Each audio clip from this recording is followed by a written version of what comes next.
Hi, in this video, I'm going to demonstrate how you can easily AirDrop something from your iPad to your MacBook. So to get started, we have to first make sure that AirDrop is turned on or enabled on your iPad.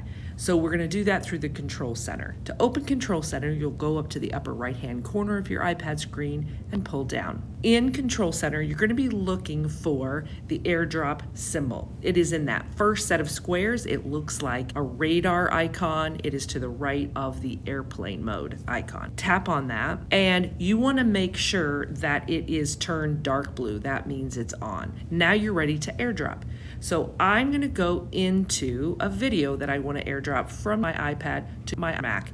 You can AirDrop many different things: documents, PDFs, pictures, etc. I'm just going to show you through a video. I'm going to go to my Photos app and I'm going to find that video that I want to AirDrop. And in the upper left-hand corner, you're going to be looking for that share sheet icon. It looks like a square with an upwards arrow.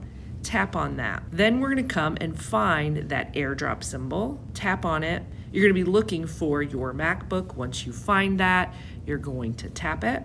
It'll say waiting. Then over on your Mac, you're going to get a little notification that AirDrop would like to share a video.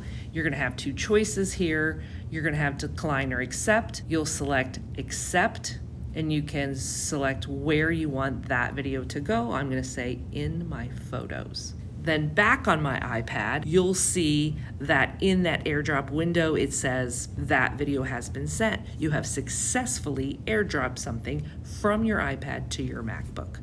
I hope this video was helpful, and thanks for watching.